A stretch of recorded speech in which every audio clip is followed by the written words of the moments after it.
Greetings, everybody. Welcome to the Wednesday, December 6th, 2017 episode of Free Webinar Wednesdays. This is Eric Cook with WSI Digital Marketing, and we work with businesses and organizations on helping them better understand and leverage the power of the internet as a strategic business tool. You can learn more about me and all the fun stuff we get to do here at WSI online at www.poweredbywsi.com. With me this week is my good friend and Free Webinar Wednesday partner, Mr. Jeff Simpkins. Jeff, say hello to everybody out there in Free Webinar Wednesday world. Greetings, everybody. This is Jeff Simpkins. I am with Community Bank Consulting, Inc., and you can learn more about me and the fun things we do at www.communitybankconsulting.com. And did I hear one of your pups say hello a little earlier? Would you like to you did introduce one of your four-letter, totally different, four-lettered friend. Yeah. Hopefully yes. The name is not four letters. Yeah. Interesting. No, it's not. That was Precious telling me gotcha. Something going on outside. Cool. Well, those of you that might be listening for the first time, one of the joys of running a live webinar like this is you get to hear Eric tripping his tongue more than once, and it'll happen again. I can almost guarantee it. But that's just what makes us so lovable, right, Jeff? Absolutely. So, absolutely. So before I give the perfunctory housekeeping items, I also want to mention, because you probably have heard a third voice on the line. Today I've got, there's Precious again, so there's a fourth voice. So the voice is Mark Sherman, who I don't know exactly the right way to introduce you, Mark, but Mark has been a longtime friend. He has been an employee valued part of the WSI business for a number of years. He is also our godson, and I think more importantly, which I think is just kick-ass, a cancer survivor, and just an all-around great guy and an inspiration for me and all that he does. And I have asked Mark to join us today because we're going to geek out a little bit and talk about cryptocurrency and blockchain without getting too geeky. But Mark and I have been chatting a little bit about Bitcoin and Ethereum and all this other stuff. And I know enough to be not even really dangerous. But Mark's been sharing some things with me about what's been going on. And I think blockchain over the last couple of weeks, and particularly the Bitcoin, has gotten a lot of publicity because it's broken now $12,000 per Bitcoin and the growth rate. So as recovering bankers that Jeff and I are, we certainly have a perspective on money and spending and purchase power. But I thought I'd bring in a little millennial perspective with Mark and talk a little bit about that. So with that really long-winded introduction, Mark, welcome. Yeah. Blah, blah, blah. But welcome to Free Webinar Wednesday. To be here. Yeah, of course. Cool. Thanks for having me. It'll be fun. Yep, absolutely. So those of you, now for my housekeeping items, so today's show and all shows are recorded and made available at freewebinarwednesdays.com, so you can check the show out, share with a friend or a colleague once we're done.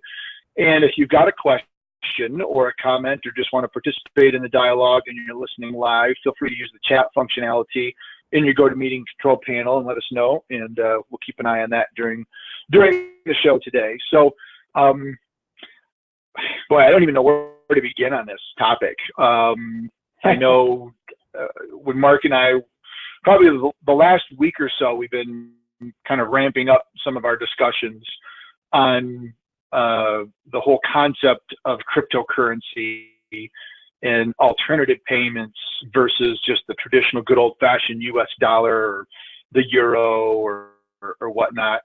So maybe let's start with, whether it's as a millennial or as somebody that's interested in technology or all of the above, what, Mark, piqued your interest to try to kind of learn a little bit more about what's going on, and what have you kind of learned in the short time that you've been paying attention to this whole kind of digital currency topic?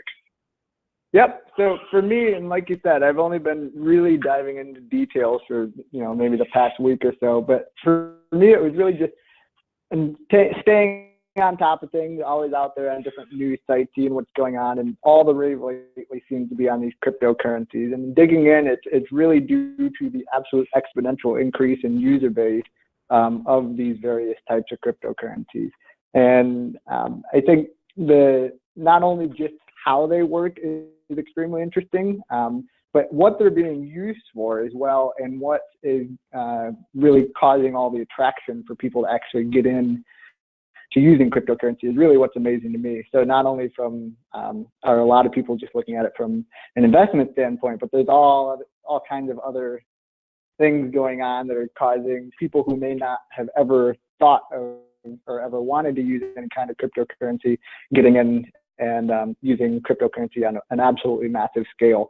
And I think just the uptake that we've seen not only over the last week, but over the last couple months, I mean, it's just grown absolutely exponentially on all fronts. So that's kind of what got me interested in it. Cool. I don't know if you want to maybe go over a brief overview of cryptocurrencies, or so we can kind of get people introduced. Jeff, what sort of knowledge? I think we had a show, boy, it's probably been a couple of years ago. Brian Sorey, a couple of Navy pilots joined us on a show a ways back and started a little bit of dialogue on just the concept of Bitcoin. I think during that show, one of the guys even mined like $5 or $10 and sent me an Amazon gift card. So they materialized money out of nowhere and shot it over to me. Is cryptocurrency and Bitcoin and all that stuff been anything that you've even tried to pay attention to, or not really something that's hit your radar screen? Aside from that show we did on Bitcoin, no, I have not spent time researching or investigating or learning about it. Cool. Okay. Yeah, and probably not much further down the line than you are, but I can tell you based off of some of what Mark's been sharing with me, I'm like, just come over to the house and set me up with a wallet and, here's a few $100. I see it as kind of like going to the casino. I'd never go to the casino and, empty my 401k and think that it's going to be a good decision. But, a few $100 that you could afford to play with, and if it goes bye-bye, okay, maybe it's a lesson learned.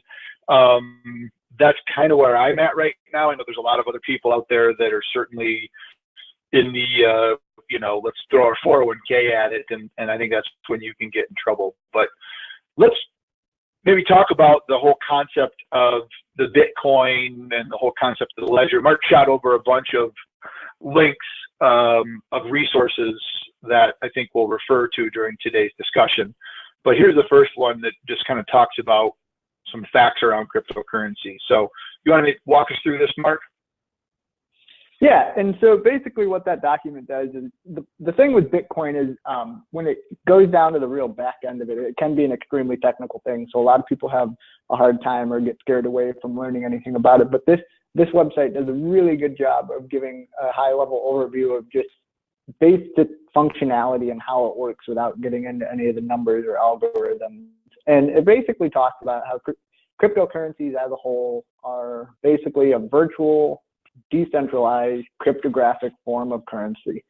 And so there is no physical piece of paper out there that is tied to any of these currencies. There's no one governing body that's looking over all these currencies. It's completely done throughout the community, if you'll say, of machines all throughout the world that help to, in part, basically encrypt all the transactions that go on, and which is totally different from what we're used to every day.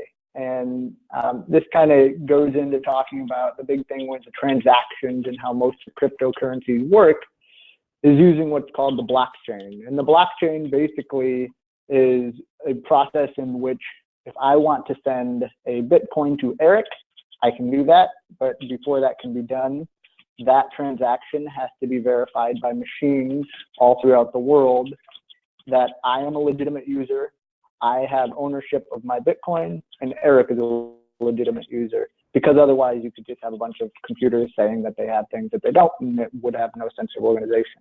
And so that actually has to take place 6 different times, meaning there has to be 6 different machines throughout the world that have a history of confirming correctly transactions that say, yep, both parties are legitimate and the amount being transferred is legitimate.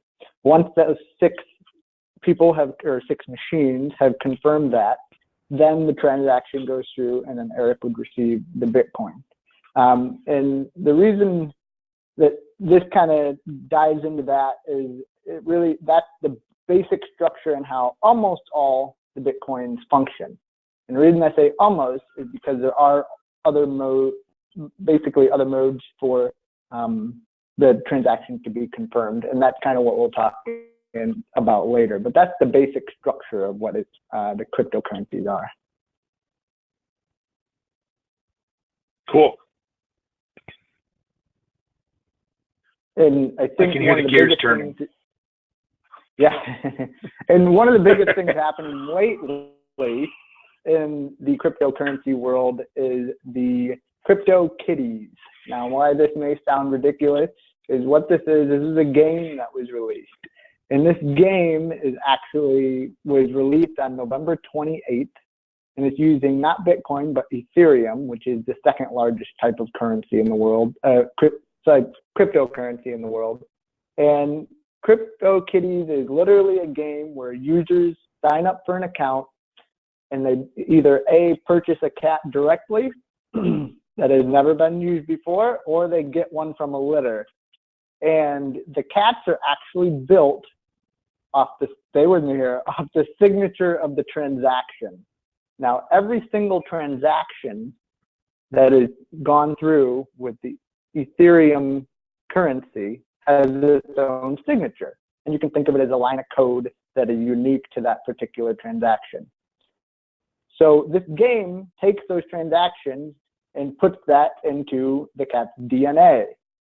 And because every transaction is unique, every cat's DNA is unique. Every time there's a transaction made to buy something else for the cat, or to buy another cat, or to help feed the cat, then that goes towards the DNA of that cat, making it more and more unique, and there's no 2 cats that are the same.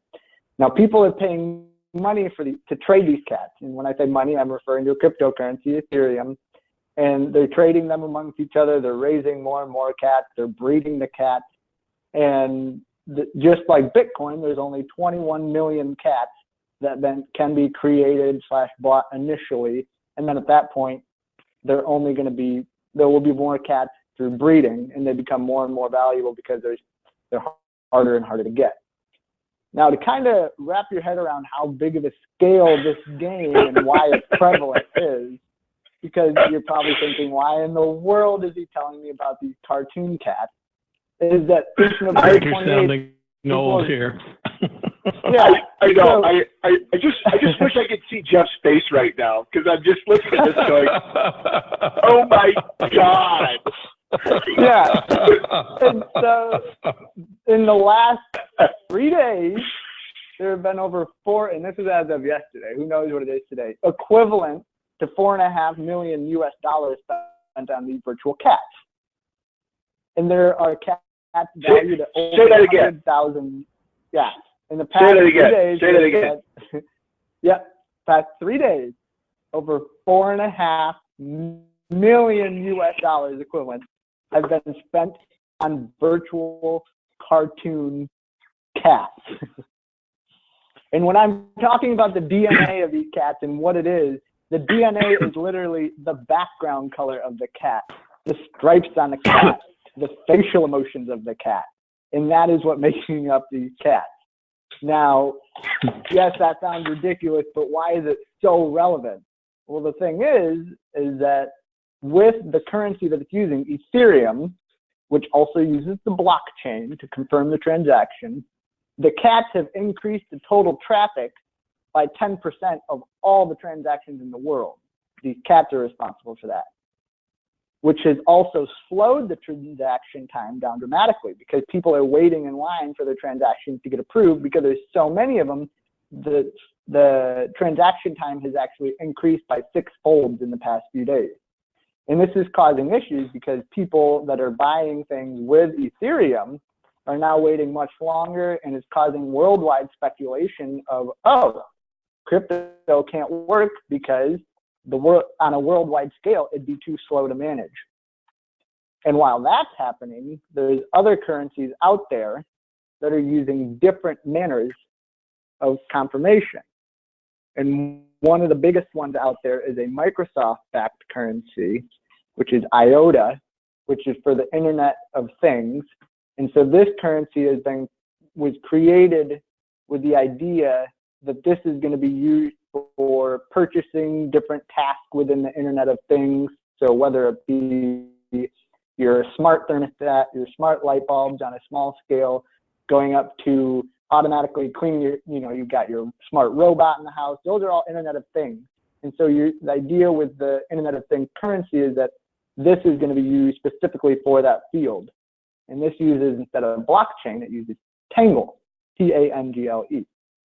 And Tangle is basically when I want to send Eric one IOTA, Internet of Things currency, then my computer, if I initiate it on my computer, has to loan its processing power out and confirm 2 IOTA transactions. And the reason this is such a big deal is because you're no longer relying on X number of machines out there that are confirming it. Your computer is actually making the process faster, or your cell phone, or anything that anything you're using, because every time one transaction is made, 2 are approved. So therefore, this can be infinitely scaled and actually get faster and faster over time. And so that's a perfect example of how cryptocurrencies are evolving to our needs to possibly be a worldwide scaled thing. And here you can see Eric has the current value of IOTA. Now, IOTA is currently, I want to say, number 4 for the biggest currency in the world, meaning value for one, and they're actually sold millions, but 1 IOTA to the US dollar. And here you can see one is worth $4 and what is it, 30 cents right now or something like that? Right around there. But if you look at the scale, yeah, you can see that if you just go back a few days, so if you just want to go back to a low point on there, Eric, it's just a matter of literally a few days ago and you're looking at $1.39, and you go back a little further and you're at the under $1 mark. And so you look at this, it's just spiked straight up. And the reason for this is because these CryptoKitties have brought speculation upon the world that, oh, the regular blockchain cyber or cryptocurrencies is not going to work correctly. So we have to look at alternative transaction confirmation. And so that's caused things like this to shoot way up. And as you can see from an investment standpoint, it's just absolutely mind-boggling to think that, on November 6th, we were down at 60 cents or something. And now it's at $4. Yep. And obviously this is all equivalency, which is always changing because they're all virtual and there's only X number of them out there and they're worth what everybody's willing to pay and stuff like that. But you can also see when you look at something like Ethereum, it's been a much bumpier ride because of all of what's been happening. So I'm going to hit the pause button. I'm going to go back to this kitty thing because, Jeff, I remember when you and I started having the conversation about Pokemon, and there was no money that's being exchanged, but it went just nuts, and everybody went out and they had to be like Pokemon hunters or whatever trainers, and people were going out and allegedly people were walking in the middle of active traffic and getting hit by cars and running into places and getting robbed. And, there's a lot of speculation about the whole concept of augmented reality and capturing these virtual entities out there, but there was never really any money being exchanged. You could buy some stuff if you wanted to, get some berries or something that you could, feed the Pokemon or sponsor, a lure or something along those lines. But just the fact that, a goofy-eyed cat that's got some spots based off of the blockchain DNA, sold for over $100,000 I'm just having a really hard time wrapping my head around this. So I've been listening to Mark talk, and the wheels have been turning in my head. And yeah, when he describes it, it does sound sort of out there, but then I tried to sort of step outside of my own judgments and think sort of from the perspective of an economist. And in many ways, it makes sense. It's no different than people that buy things speculatively, like art or, fill in the blank. So it's interesting. And it makes sense from an evolution standpoint, because we are moving from a world that holds physical items to more and more things being virtual. So I'm glad to be introduced to some new concepts and be able to start thinking about them. Yeah, it's pretty amazing. Go out and buy some kitty cats? I would say that's highly unlikely. Now, if it was crypto golden retrievers, I'd be all over that. I mean, that'd be like, take my money, please. But it's kind of brilliant. I don't know.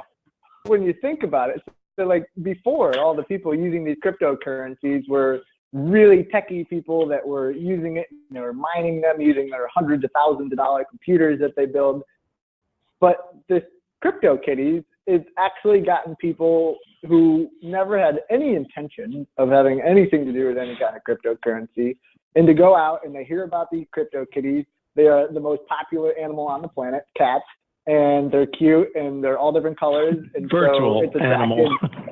Yes, exactly. Yeah. And it's attracted just an absolutely huge fan base, and they're going out and they're doing whatever they can to figure out, okay, I got to buy this currency. They go through the process of probably buying part of a Bitcoin first, and then they transfer that into Ethereum, and then they can start to play their game, which is a pretty involved process.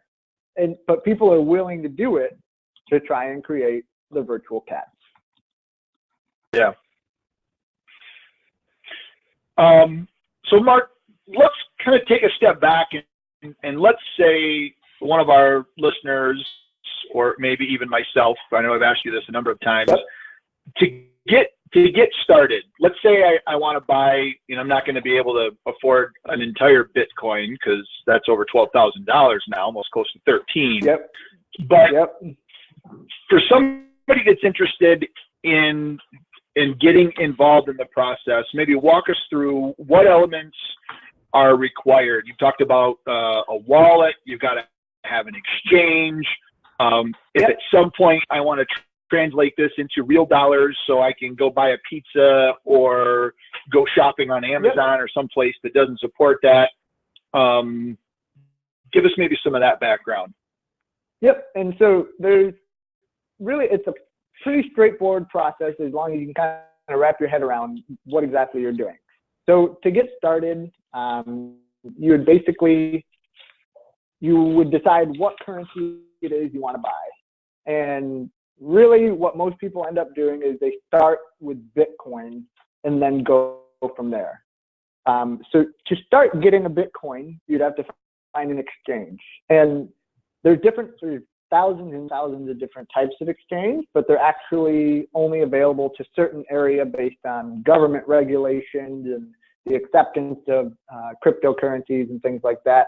The most widely used U.S. exchange to get started is Coinbase.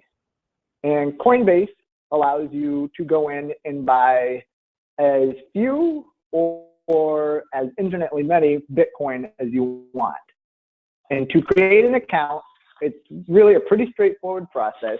You just enter in basic contact information, but they do have to verify your identity, and that's one thing that the U.S. government has put in place to somewhat ensure that people aren't just creating a bunch of phantom accounts with phantom transactions and stuff like that. So you would create your account with your, as you can see here, you just got your first name, last name, email address, password. And once you get into your account, you do have to enter your mailing address, and you actually have to send in a picture of your driver's license. And that verifies your identity from there.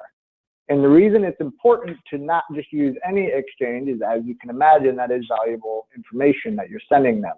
And one like Coinbase has an extremely high security measure in place for all their transaction of data and files and stuff like that. And so they are the go-to in the US. And from there, you, like I said, if you want to buy one US dollar penny worth of Bitcoin, you certainly can. It's going to be 0.000 some Bitcoin, but you certainly can do that. And within the exchange, just think of it as a normal cash exchange. You can go in, you can take that currency and exchange it for other currency. If the other currency you want is not available, you can transfer your Bitcoin to another exchange that allows that. For example, the IOTA currency is a smaller currency at the moment, meaning it's not one of the top Ethereum or Bitcoin, and so it's not currently in Coinbase. So you create your account, you buy Bitcoin. The longest part of that whole process is just waiting for your ID to be verified. Other than that, if you take that outside, it's maybe 2-3 minutes to get your account set up. My identification verification took, I think it was around the realm of like 3 or 4 hours. Normally it's just a couple of minutes, but I did it right when things were really ramping up and there were just a ton of users trying to get accounts created. So then you buy it, your Bitcoin gets added immediately if you, depending on the way you are purchasing it.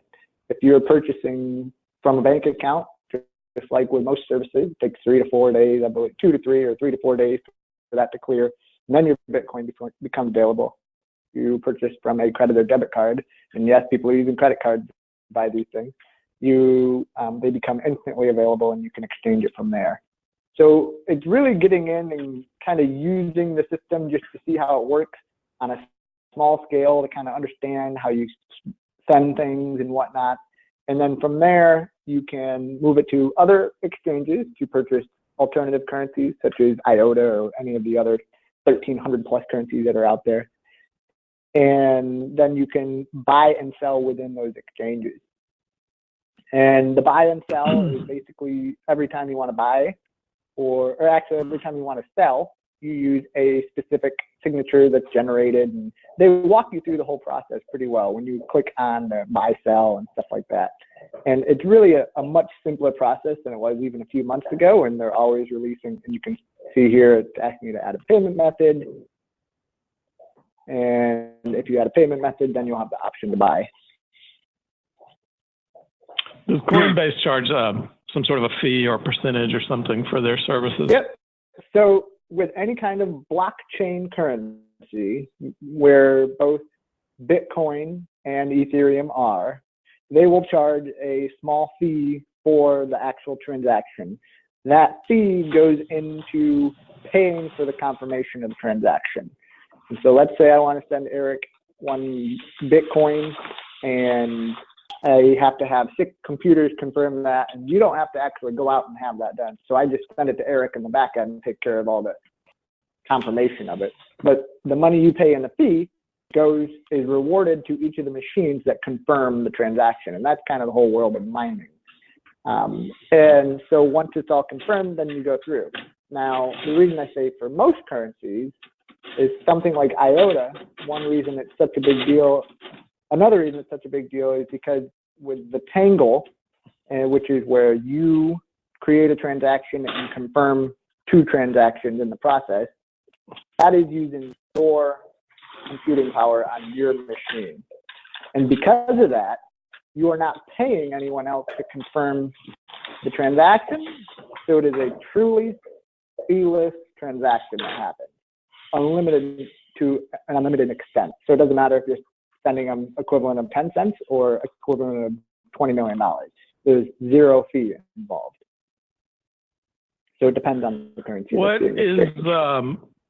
What's the risk of the yes. no-cost service accessing your machine and giving? What's the security risk?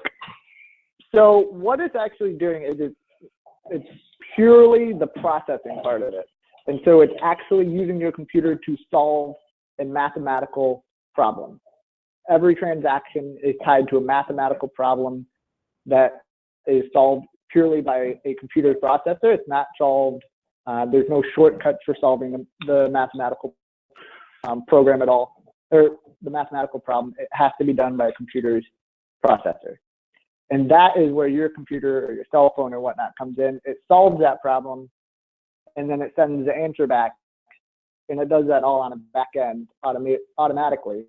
And so therefore, it's not actually accessing any of your information at all. It doesn't know anything about your computer. It's simply using the processing power of it.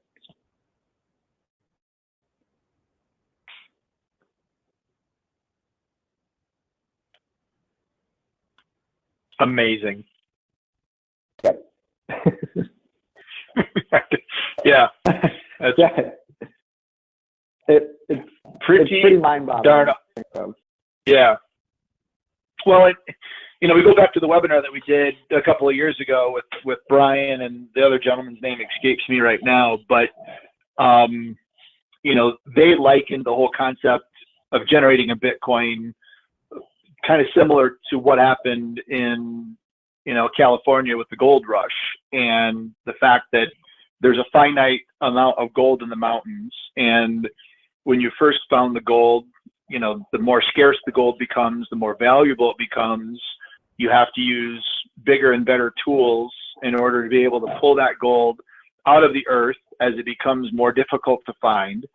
And so that mining process is one that they use as an analogy from the Bitcoin perspective, because these are mathematical calculations, and the longer this goes on, the more difficult those calculations become. And, exactly.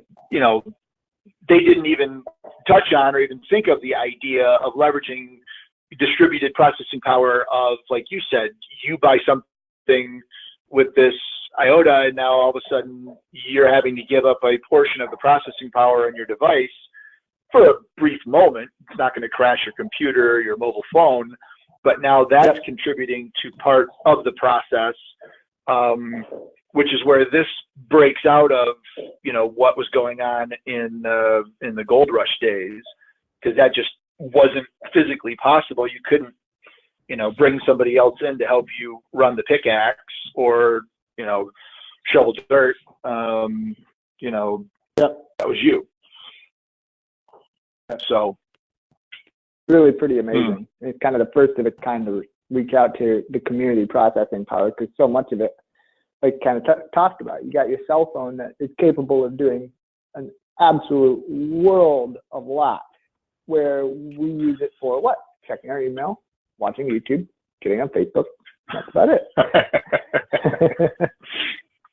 Isn't it good to hear millennials say he still checks Facebook?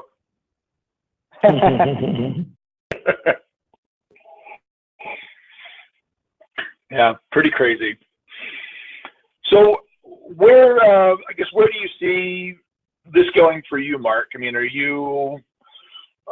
there others? I know the IOTA is one that you're following, but to keep connected, there's a lot of these CoinMarketCap pages, but somebody that's interested in plugging in to see what's going on, are there any best resources to look for? Just create a Google alerts for blockchain. How do you stay in the know as to what's happening in the world with this? Yep. And I think the big thing is researching what exactly the currency is for and how it's working. Because that's really the biggest thing that's been brought forward lately is the protocol in which it's using to confirm these transactions. So giving it the capability of expanding to a infinite amount is really what's kind of being the big important thing right now. And I know I've said IOTA. There are some other ones. I think I want to say Sapple or Ripple. Ripple is another one out there that uses a similar type of confirmation protocol. But there's actually, you can see number 5 right there is Ripple. And IOTA just surpassed them in value, I think, last night, maybe. But there's over 1,300 different cryptocurrencies out there, with more and more each and every day. And so just a matter of going out, and maybe it's for a specific field you're interested in. There's, I think there's, I'm trying to remember the name of a new one. There's one that's coming out specifically for the use of business to business contract kind of thing, where there's actual, like Ethereum kind of had that practice. And the big thing they marketed as is that the signature was so encrypted for an Ethereum transaction that it was actually considered a smart contract, and that the smart contract was upholdable within court and could actually be used as proof that the transaction happened. So you paid party B to purchase this house, and it actually, the contract for that purchase was actually within the transaction. And so that's what the Ethereum was really pushing on at that point. But they're just different. They all have different reasoning. And you got Bitcoin Cash, which is made specifically for small transactions from peer-to-peer, just as if you were paying someone in cash. Instead of exchanging a large $12,000 coin with somebody, then you can go to Bitcoin Cash, which has smaller fee, quicker turnaround time, but not as much. It's something you would hold on to for a long time. And it just, there's an infinite number of possibilities you can do with them. And I think, you know, doing the Google alerts and seeing what other currencies are coming out, what's picking up really as far as volume, what people are getting involved in. Those are the types of things I've been looking out for. And I guess for me, I've been really excited before this with the whole Internet of Things idea and kind of the culture behind it, and how it's been really becoming a pretty big deal and a really common thing every day. And then you look at the Amazon Alexa that we all have and how popular that is. And pardon me if I turn on any of your echoes, but nice job. It just kind of depends on what direction you want to go with it. And they're doing the research on what they're for and why they have grown so much. And, you know, is their user base going to continue to increase and things like that. I think it's just something that's going to be more and more prevalent in the future. And it's another thing to look out for. Yeah. I do have a question for you. When we go back to like the IOTA, for example, and some of these others that were created for the purpose of Internet of Things, does that preclude you from being able to use that for other types of transactions? Nope, not at all. So they are created with the idea of being most efficient. Like the reason they're created influences the process that they use to verify and things like that. And so the reason they chose Internet of Things and Microsoft stacked it and things like that is because of the tangle and because of how it works with all these microcomputers in the Internet of Things. All these items that I listed off earlier, your smart bulb, your vacuum, your Echo, and all those things, they have processing power within them. And that is extremely valuable because now, more and more now, we are having not only processing power in our cell phones and in our laptop, but we now have it in our light bulbs. We have it in our light fixtures. We have it in the outlets on the wall, and it's everywhere. And so that's all stuff that we can tap into. And the idea is that eventually the ecosystem of the IOTA currency can actually be run off the processing power of all the things around it. And so it becomes completely self-sufficient and faster over time because of all the items that we're forever incorporating into our lives. So that's kind of yeah. But if I wanted to go out, and I believe there's a couple of apartment complexes in Chicago now that are renting out units based on Bitcoin. And there's others out there that are using different currencies. But let's say I went to a car dealership and they were taking a cryptocurrency of IOTA, and there's a new Chevy pickup I wanted to pick up, and I could use my IOTA to purchase that.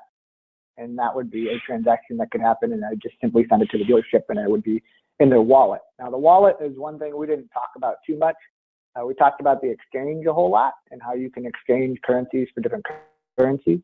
When holding on to currencies for long term, the wallet is where those currencies can reside as far as the key to those currencies. So one of the big things with the cryptocurrencies is that They are anonymous in the factor that there is nothing set in stone that ties my key to Mark Sherman except for the account that holds my key, meaning to my actual person. And so therefore we have these wallets which hold all the keys to our currency that can store them. Now there's all different kinds of wallets, which is probably a whole other type of conversation, or a whole other conversation, but you got virtual wallets or like software wallet, where there's software or programs out there holding all your keys. But the problem is that those can potentially get hacked, and then other people can get your keys, and then you can lose your cryptocurrency that way. And then there's also hardware wallets where you can actually have a physical device, which is kind of funny because you get these physical devices to hold our virtual currency, but that can hold the keys and keep the keys secret and local to you, so they're not out on the internet for everybody to get to. Some people result to a matter of even just printing out the keys to their currency so that they have a local copy no matter what happens to the exchange or the wallet that they're using. So that's really a big thing to look into before getting into the cryptocurrencies. If you're planning to hold cryptocurrency for a long time, how you're going to go about doing that. And that's why Eric kind of brought up at the beginning, it's like going to right now, a lot of people can compare it to like going to the casino and spending a few $100. If you win a bunch, great. If you lose a bunch, well, that you knew that might happen. And that's because right now things are still in their infancy, even though it's getting to be a bigger and bigger deal. And so figuring out exactly the safest, securest, most secure way to store that currency is really a whole nother thing that's going on right now. And there's actually a bunch of companies, big companies out there like Coinbase, the one, they're expected to release their version of a wallet within the month, I believe, because it's more and more of a deal and a big deal, and they don't want hackers getting into their system and stealing the keys to all the currency. And oh, you just lost 500 Bitcoin. So it's a very big. The wallet is a very big thing. It's one thing to accumulate these and trade them, but then you can also lose them as well, just based on hacks that happen.